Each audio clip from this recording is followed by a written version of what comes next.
एक दिन नवी सारायण में सूत जी महाराज सौनकादिक 88,000 ऋषियों को कथा सुना रहे थे। तो ऋषियों ने निवेदन किया, गुरुदेव आज मुझे ऐसी कथा सुना दो कि मेरा कल्याण हो जाए। जिसे आप लोगों ने इतना बड़ा अनुष्ठान किया है तो विचार करते हो मेरा कल्याण हो जाए, मेरे गांव का कल्याण हो जाए, क्षेत्र का कल्याण हो जाए।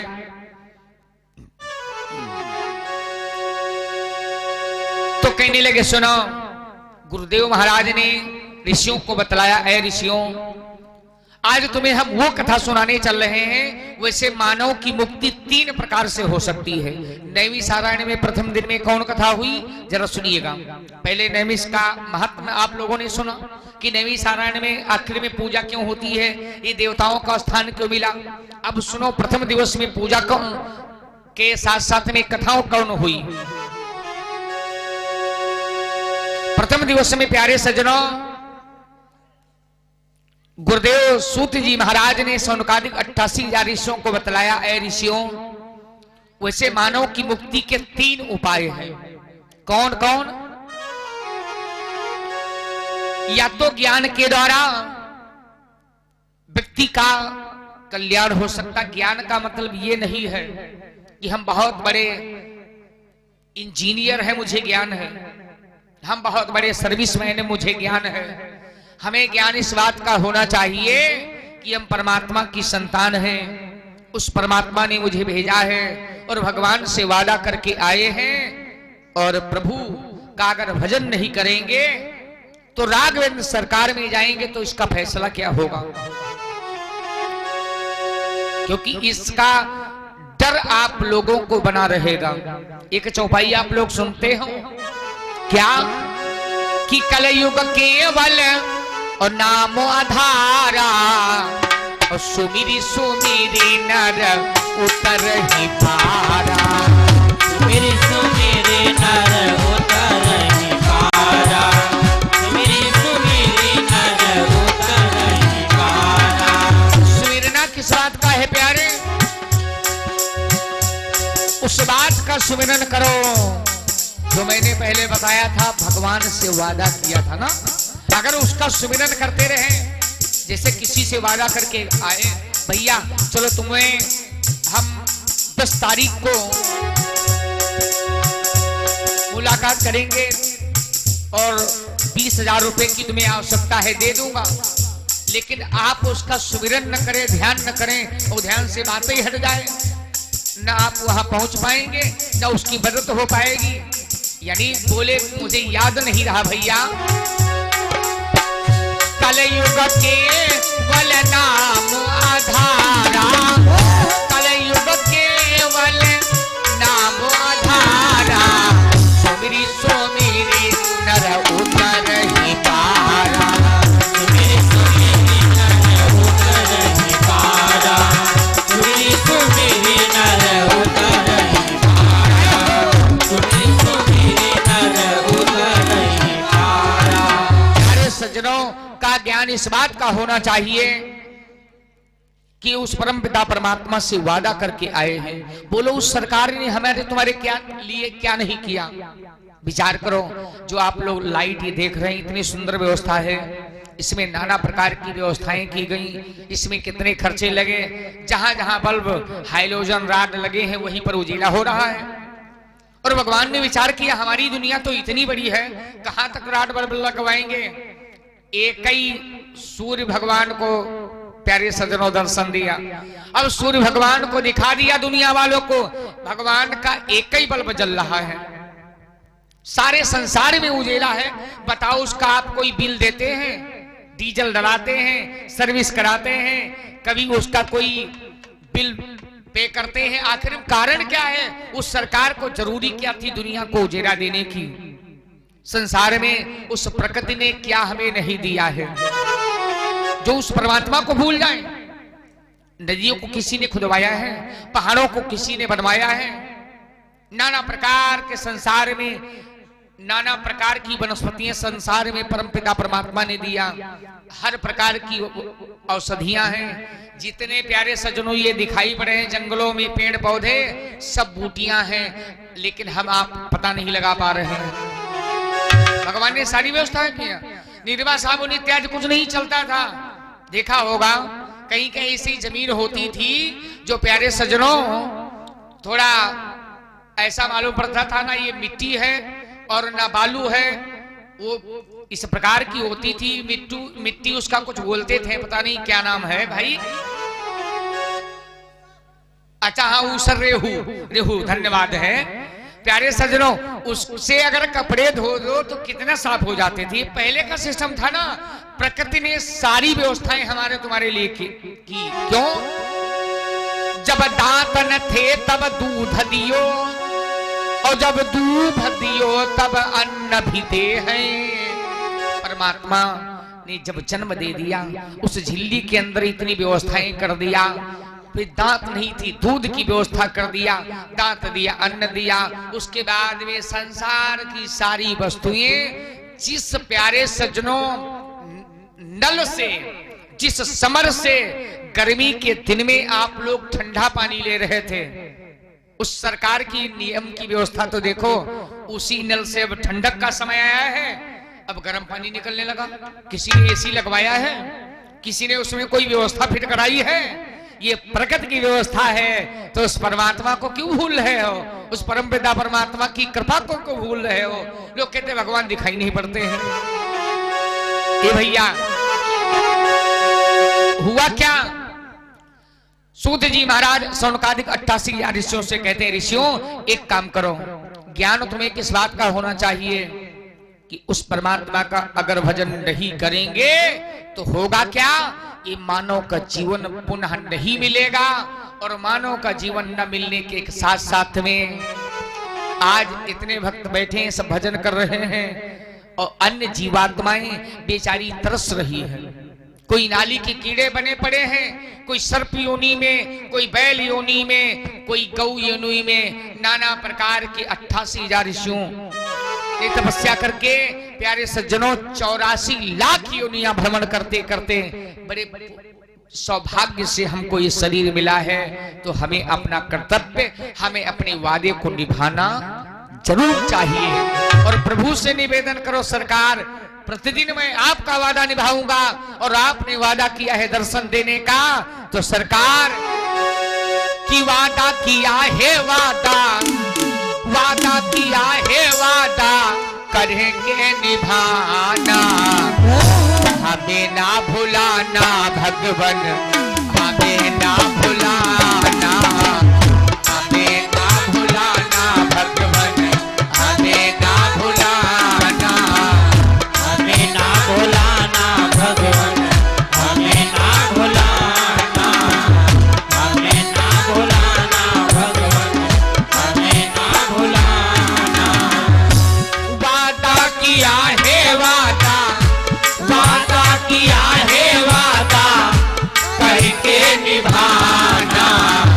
हमें ना भुलाना भगवन, हमें ना भुलाना, हमें ना भुलाना भगवन, हमें ना भुलाना, हमें ना भुलाना भगवन, हमें ना भुलाना। और प्रभु से निवेदन करो, दूर नहीं जाना प्रभु जी, दूर नहीं जाना, दूर नहीं जाना प्रभु जी, दूर नहीं जाना, दूर नहीं जाना प्रभु जी, दूर नहीं जाना। हमें इस बात का ज्ञान होना चाहिए। और नंबर 2 में सूत जी महाराज सौनकादिक 88,000 ऋषियों को नैमी सारण में बतलाया, ज्ञान के बाद में या तो भक्ति और या तो भगवान का वैराग्य धारण कर लो। तीनों प्रकार हैं मानव की मुक्ति के लिए का। लेकिन आज हम तुमको वो कथा सुनाएंगे जो ज्ञान भक्ति वैराग्य तीनों का कल्याण कर सकती है। का वो कौन कथा है? का सुनो बता मैं। वो कथा प्रथम दिवस में सूत जी महाराज सुना रहे हैं 88,000 ऋषियों को नैमी सारण में, जो कथा आपके यहाँ शुभारंभ की गई है। कि एक बार नारद बाबा वैकुंठ लोक से भ्रमण करते हुए मृत्यु लोक में आए। क्या बतावे? एक बार कर तल पर बीना, एक बार कर तल पर बीना, एक बार कर तल बर बीना एक बार कर तल बर बीना एक बार कर तल बर बीना गावती हरि गुण ज्ञान प्रवीणा एक बार कर तल बर बीना गावती हरि गुण ज्ञान प्रवीणा एक बार कर तल बर बीना गावती हरि गुण ज्ञान प्रवीणा एक बार कर तल बर बीना गावती हरि गुण ज्ञान प्रवीणा। एक बार नारद बाबा वैकुंठ लोक से भ्रमण करते करते मृत्यु लोक में आए। मृत्यु लोक में पहुंचे के नारद बाबा ने देखा क्या, वृंदावन पहुंच गए और वृंदावन में यमुना नदी के किनारे नारद बाबा ने एक दृश्य देखा। क्या देखा? नारद ऋषि ने एक दिन और यमुना जी के तीर और देखी कोई सुंदरी दुखिया और अधीर। नारद बाबा ने यमुना नदी के किनारे एक स्त्री को देखा और स्त्री बेचारी जानते हो मन बड़ा बेचारी पश्चाताप कर रही, रो रही है। रोना 3 प्रकार का होता है। कोई रोता है आंखों से आंसू निकलते हैं, मुख से आवाज नहीं आती है। कोई रोता है आंखों से आंसू निकलते मुख से आवाज भी आती है। और कोई रोता है न आंखों से आंसू निकलते मुख से आवाज आती है। ये रोना बड़ा खराब होता है। और वही दशा किसकी है कि तरुणी के सुंदर रसिक नयन और मन ही मन बेथा रो रहे थे। तरुणी के सुंदर रसिक नयन मन ही मन व्यथा रो रहे। तरुणी के सुंदर रसिक नयन मन ही मन व्यथा रो रहे। तरुणी के सुंदर रसिक नयन रसिक नयन अरे मन ही मन व्यथा रो रहे थे। और बताएं तो बूढ़े पुरुष एक खबर में, तो बूढ़े पुरुष एक खबर में दुखिया के पास सो रहे थे। तो बूढ़े पुरुष खबर में दुखिया के पास सो रहे। तो बूढ़े पुरुष खबर में दुखिया के पास सो रहे। नारद बाबा ने देखा स्त्री की दशा क्या है। मन ही मन बेचारी रो रही है। उसके दाएं बाएं 2 बूढ़े पुरुष लेटे हैं। मन ही मन रो रही है। और इतने बूढ़े पुरुष सारे शरीर में प्यारे सज्जनों ये जर्जरता इतनी छाई है। नारद बाबा देख करके हैरान हो गए।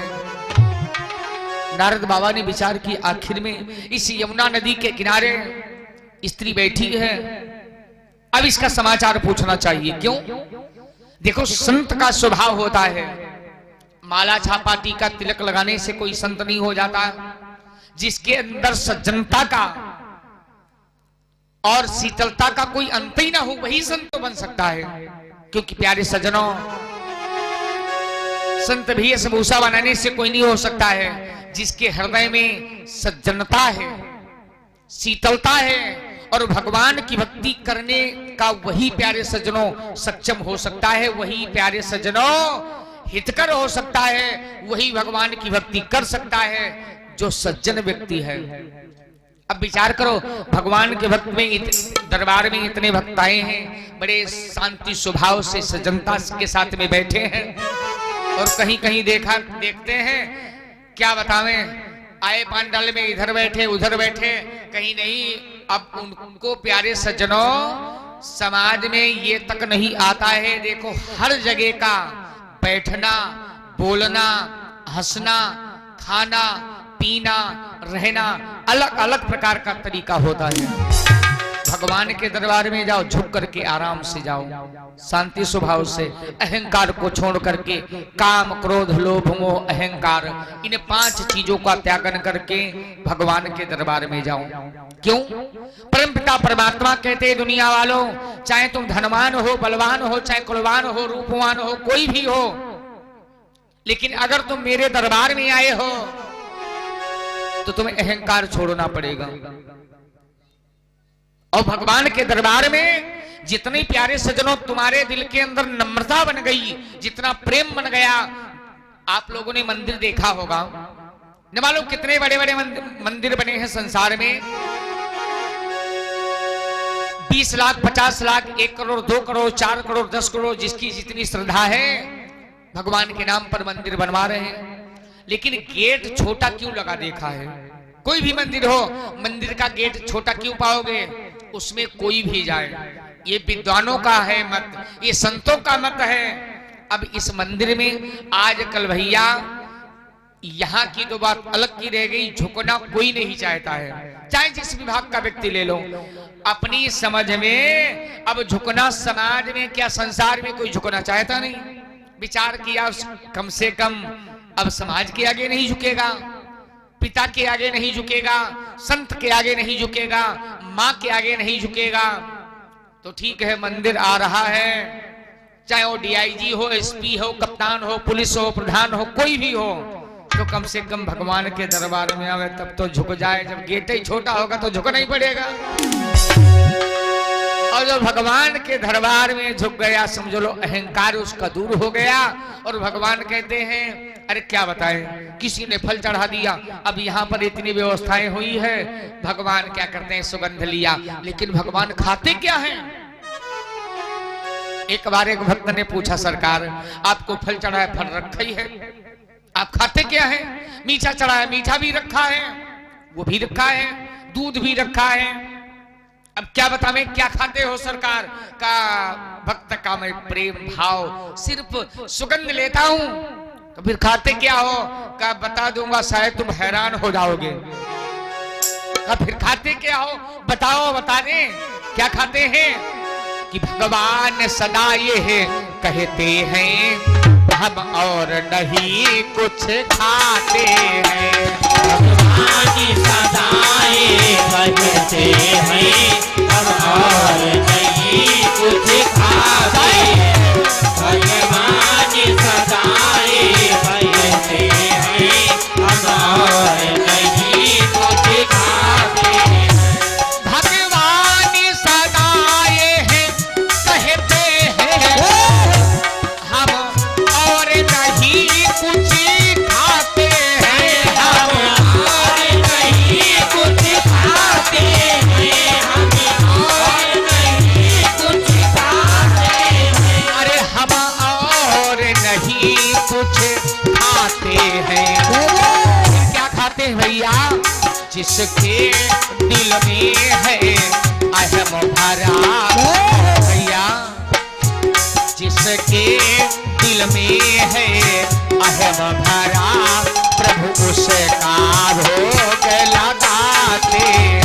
जिसके दिल में है अहम भरा, प्रभु उसका भोग लगाते हैं। जिसके दिल में है अहम भरा, प्रभु उसका भोग लगाते हैं। भगवान खाते क्या है? अहंकार जिसके अंदर आ गया, चाहे वो धन का हो, चाहे बल का हो, चाहे रूप का हो, चाहे ज्ञान का हो, प्यारे सज्जनों अहंकार का भक्षण परमात्मा कर जाते हैं। नारद बाबा सीधे स्वभाव से गए, देवी आखिर में एक बात बताओ, तुम्हारा ये चेहरा देख करके मेरा कलेजा फट गया। आखिर ये तुम इस घनघोर जंगल नदी के किनारे बैठी हो, दाएं बाएं 2 बूढ़े पुरुष लेटे हैं और आप इतना दुखी नजर आ रही हो। देवी तुम कौन हो? देवी कहने लगी, आओ ज्ञान ध्यान के धनवंतर वैद्य महाराज, मैं बता रही हूं कौन हूं, जरा मेरी कहानी सुनोगे, शायद तुम्हारे आंखों से आंसू नहीं बंद होंगे। नारद बाबा बैठ गए, वो दुखी स्त्री बेचारी बतलाने लगी, बाबा सुनो, मैं कोई संसार की सुंदरियों में से साधारण स्त्री नहीं हूं। फिर हो कौन?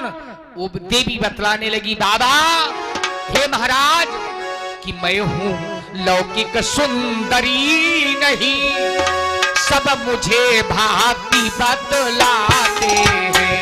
मैं हूँ लौकिक सुंदरी नहीं, सब मुझे भांति बतलाते हैं।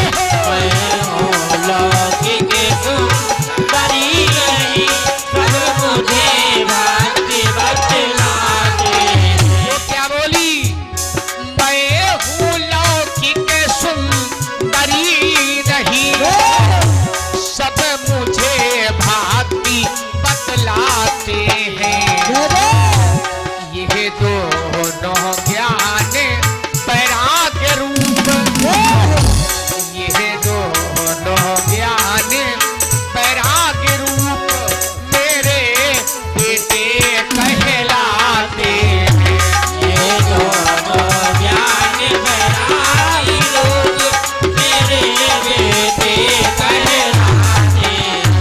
ये दोनों ज्ञान वैरागी लोग मेरे बेटे कहलाते हैं। अरे नारद बाबा के चेहरे पर पसीना छलक गया।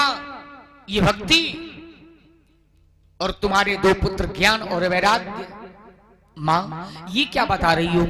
आप जवान और पुत्र बूढ़े, ये कैसी कहानी है?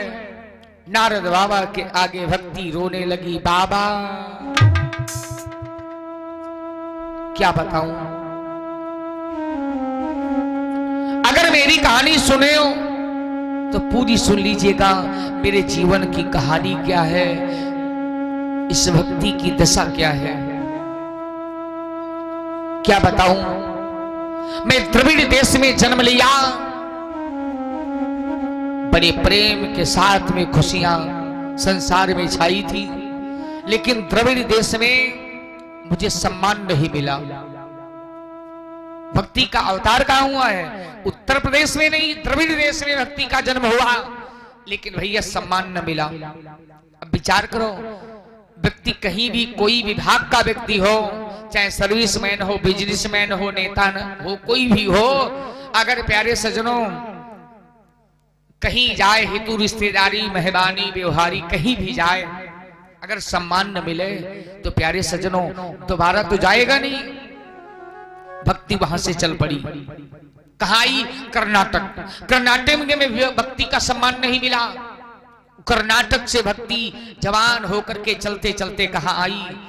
वृंदावन में जब आई तो वृंदावन में भक्ति को प्यारे सजनों इतना सम्मान मिला। आज भी जाकर के वृंदावन में देखो, यहाँ प्यारे सजनों भक्ति भाव बहुत है, ऐसी बात नहीं है, लेकिन वृंदावन की गलियों में और वृंदावन के पावन धाम में भक्ति तो वास्तव में जवान है। क्योंकि देखा होगा कथा जब होती है उधर तो पूरा पांडाल झूम करके भगवान श्याम के नाम में मस्ती में ताली बजाता है, खुशियां मनाता है, नाचता है, गाता है और कहता क्या है? एक लाइन कि मस्ती में रंग के मस्ताने हो गए, मस्ती में रंग के और मस्ताने हो गए, और कान्हा तेरे नाम के दीवाने हो गए, कान्हा तेरे नाम के दीवाने हो गए, कान्हा तेरे नाम के दीवाने हो गए, कान्हा तेरे नाम के दीवाने हो गए। मस्ती में रंग के मस्ताने हो गए, मस्ती में रंग के मस्ताने हो गए, कान्हा तेरे नाम के दीवाने हो गए, कान्हा तेरे नाम के दीवाने हो गए, कान्हा तेरे नाम के दीवाने हो गए, कान्हा तेरे नाम के दीवाने हो गए। वृंदावन में तब से रहती हूँ, लेकिन क्या बताएं, सतयुग बीता, त्रेता और द्वापर तक मैं भी जवान रही और मेरे पुत्र भी, और लेकिन क्या बताएं, जो ही कलयुग लगा बाबा, क्या बताएं, मेरी को समझ में नहीं आ रहा है। हे भगवान होने वाला क्या है? उस मां से पूछो जो माता जवान बैठी हो, पुत्र बूढ़े हो। बाबा कि द्वापर तक भरी जवानी थी, थे आपन तीनों आपे में। द्वापर तक भरी जवानी थी, थे आपन तीनों आपे में। द्वापर तक भरी जवानी थी, थे आपन तीनों आपे में। द्वापर तक भरी जवानी थी, थे आपन तीनों आपे में। और बताएं, लेकिन कलयुग के आते ही, लेकिन कलयुग के आते ही बेटे घिर गए बुढ़ापे में। लेकिन कलयुग में आते ही बेटे घिर गए बुढ़ापे में। लेकिन कलयुग में आते ही बेटे घिर गए बुढ़ापे में। बाबा महाराज, बात है मरने की लज्जा की खास निशानी है, और बेटों पर उधर बुढ़ापा है, माता पर चढ़ी जवानी है। बाबा क्यों तुम्हारे पास बूटी हो, दवा हो, दे दो, हमारे पुत्र खा लें और जवान हो जाए। नारद बाबा भक्ति के दुख को देख करके बड़ा दुखी हो गए। देवी चिंता मत करो, तुम्हारे पुत्र जवान हो जाएंगे, ऐसी बात नहीं है। गीता मंत्रों को पढ़ा और गीता मंत्र को पढ़ करके जल को आच्छादित किया, जल का छींटा जो ही लगाया ज्ञान वैराग के ऊपर, लेकिन ज्ञान वैराग के ऊपर कोई असर नहीं आया। भक्ति रोने लगी। बाबा धिक्कार है उस मां को जिस मां के आगे पुत्र बूढ़े हो, मां जवान बैठी हो, लेकिन क्या बतावें, एक सहारा लगा है। हो सकता है आज नहीं तो कल, धीरे धीरे यही इंतजार करते करते काफी समय व्यतीत हो गया है। बाबा अब मुझे भरोसा टूट चुका है कि हमारे पुत्र जवान नहीं हो पाएंगे। नारद बाबा कहने लगे चिंता मत करो, अरे मुझसे मंत्र पढ़ करके अगर इन्हें सफलता नहीं मिली है तो मैं किसी योगी के पास जाऊंगा, ध्यानी के पास जाऊंगा, ज्ञानी के पास जाऊंगा और उसकी तपस्या का फल ला करके तुम्हारे पुत्रों को दूंगा, तुम्हारे पुत्र जवान हो जाएंगे। भक्ति कहने लगी बाबा एक बात बताओ, आपसे बढ़कर कौन ज्ञानी ध्यानी हो सकता है? रात दिन आप नारायण नारायण जपते हो, भगवान का नाम जप रहे हो। नारद बाबा कहने लगे भक्ति मां चिंता मत करो, ये दुनिया है बहुत बड़ी है, हर प्रकार के व्यक्ति हैं, न मालूम कितने ज्ञानी हैं, न मालूम कितने क्रूर हैं, न मालूम कितने धनवान हैं, न मालूम कितने बलवान हैं। लोग कुछ ऐसे हैं प्यारे सज्जनों जो एक रोटी के लिए तरस रहे हैं। भगवान रोटी मिल जाए, एक तो दौड़ा दौड़ा घूम रहा है रोटी खाने के लिए, और एक बेचारा ऐसा है जो 2 रोटी भी खा लिया तो पचाने के लिए घूम रहा। क्या बतावें, पाचन शक्ति नहीं काम कर रही है। पैसा है, दौलत है, संपत्ति है, खजाना है, लेकिन डॉक्टर ने कह दिया तुम सिर्फ मूंग की दाल का जूस ही लोगे और कुछ नहीं लोगे। बाबा आज एक रोटी खा लिया, क्या करें, हजम नहीं हो पा रही है। ये भैया ये संसार है, नाना प्रकार के व्यक्ति हैं, धनवान हैं, बलवान हैं, ऐसे ऐसे लोग हैं जिनको पता ही नहीं हमारे पास पैसा है कितना, और कुछ लोग विचार करते भगवान 100-200 रुपए हो जाए, परिवार के लिए दाल सब्जी हो जाए। नारद समझा करके भक्ति को कहने लगे चिंता मत करो, मैं जल्दी से जल्दी वापस आऊंगा तुम्हारे पास। कि नारद ने कहा देवी ठहरो, मैं शीघ्र लौट कर आऊंगा।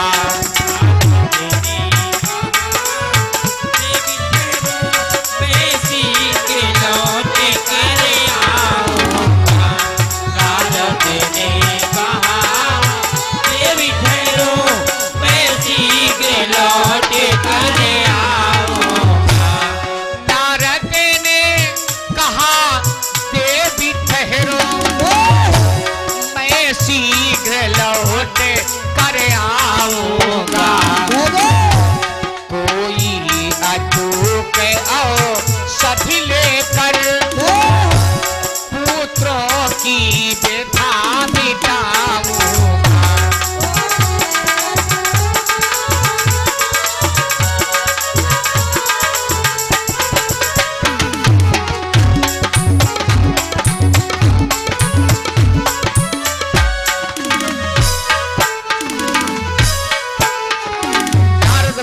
वहां से भ्रमण करते करते चल पड़े। प्यारे सज्जनों, बद्र का आश्रम में पहुंचे, सनकादिक ऋषियों से मुलाकात की। महाराज, ज्ञान भक्ति वैराग्य का कल्याण कैसे हो? सनकादिक ऋषियों ने कहा, मानव के जीवन को बदलना है तो सिर्फ भगवान का भजन करें, भगवान की कथा सुने। नारद बाबा कहने लगे, महाराज तो कैसे, उन्हें कथा कैसे सुनाई जाए? ज्ञानी भक्ति वैराग को आप ही चल करके सुना दो। सनकादिक ऋषि कहने लगे, अब हम जा रहे हैं हरिद्वार, अगर कथा सुनवानी है तो हरिद्वार में लेकर के आओ। नारद बाबा बेचारे वहां से वृंदावन आए, ज्ञान भक्ति वैराग्य को लिया और जाकर के आनंद नामक स्थान अथवा उसका दूसरा नाम है हर की पौड़ी, वहीं पर आराम से भगवान की पावन कथा सुना। ज्ञान और वैराग्य संसार में फिर से प्यारे सज्जनों व्याप्त हो गया। जैसे आज भक्ति प्यारे सज्जनों तो युवावस्था में है, लेकिन ज्ञान वैराग्य बूढ़ा है, कल से धीरे धीरे जवान हो जाएगा, परसों तो बिल्कुल ही जवान हो जाएगा। यहाँ इतना वैराग्य घूमेगा तो हितू रिश्तेदार मेहमान व्यवहारी ग्राम निवासी क्षेत्र निवासी जनता जनार्दन सब वैरागो ही वैराग होगा। और प्यारे उसके बाद में कथा बंद हो जाएगी, भक्ति रह जाएगी, वैराग्य फिर बूढ़ा हो जाएगा। प्रेम से बोलो श्री सच्चिदानंद भगवान की जय हो। बड़े प्रेम के साथ में 2 बार भगवान का नाम बोलिएगा, उसके बाद में आरती प्रसाद सब लोग बड़ी खुशी के साथ में बोलेंगे।